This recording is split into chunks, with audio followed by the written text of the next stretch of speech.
സംസ്ഥാനം പാൽ ഉൽപാദനത്തിൽ റെക്കോർഡ് വളർച്ച കൈവരിച്ചെന്ന് മുഖ്യമന്ത്രി പിണറായി വിജയൻ. കൊല്ലം ആശ്രാമം മൈതാനത്ത് ക്ഷീരസംഗമം പടവ് 2026 സംസ്ഥാനതല ഉദ്ഘാടനം നിർവഹിക്കുകയായിരുന്നു മുഖ്യമന്ത്രി. പടവ് 2026 ഉദ്ഘാടന വേദിയിൽ ഓരോ ക്ഷീരകർഷകന്റെ ആശയ്ക്കും പ്രതീക്ഷയ്ക്കും നിറം പകരുന്ന സംസ്ഥാനത്തിന്റെ ഗ്രാമീണ സമ്പദ് വ്യവസ്ഥയിൽ ക്ഷീരമേഖല വഹിക്കുന്ന പങ്ക് വലുതാണ്. കാർഷിക കേരളത്തിന്റെ സുസ്ഥിര വികസന വാഗ്ദാനമായി ക്ഷീരമേഖല ഉയർന്നു. സംസ്ഥാനത്ത് മെച്ചപ്പെട്ട ഉപജീവന മാർഗമായി പശു വളർത്തൽ മാറി. ക്ഷീരമേഖലയിൽ യുവ സംരംഭകരുടെ എണ്ണത്തിൽ ഗണ്യമായ വർധനവും ഉണ്ടായി.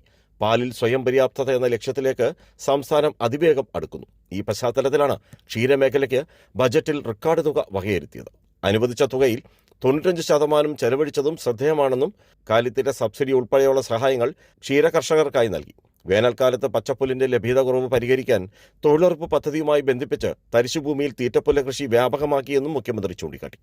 വേനൽക്കാലത്ത് പച്ചപ്പുല്ലിൻ്റെ ലഭ്യതക്കുറവ് അത് പരിഹരിക്കാൻ തരിശുഭൂമിയിൽ തീറ്റപ്പുൽ കൃഷി വ്യാപകമാക്കി.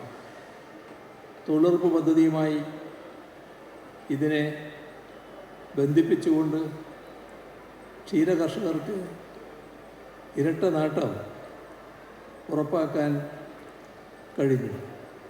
പുതുതലമുറ കൂടുതലായി ക്ഷീരമേഖലയിലേക്ക് കടന്നുവരണം. സ്റ്റാർട്ടപ്പുകളും സാങ്കേതികവിദ്യയും ക്ഷീരമേഖലയുമായി കൈകോർക്കണം. സ്മാർട്ട് കാറ്റിൽ ഷെഡ്യൂളുകളും ഓട്ടോമാറ്റിക് മിൽക്കിംഗ് യന്ത്രങ്ങളും ഗ്രാമങ്ങളിലടക്കം സാധാരണമാക്കാൻ വ്യവസായ വകുപ്പുമായി ചേർന്ന് ക്ഷീരവികസന വകുപ്പ് പ്രവർത്തിക്കണമെന്നും മുഖ്യമന്ത്രി പറഞ്ഞു. വിവിധ പുരസ്കാരങ്ങളും ചടങ്ങിൽ മുഖ്യമന്ത്രി വിതരണം ചെയ്തു. മൃഗസംരക്ഷണ ക്ഷീരവികസന വകുപ്പ് മന്ത്രി ജെ ചുഞ്ചുറാണി അധ്യക്ഷയായിരുന്നു.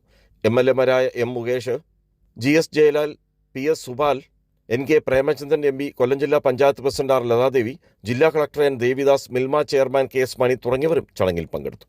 രാജ്കുമാർ, കൈരളി ന്യൂസ്, കൊല്ലം.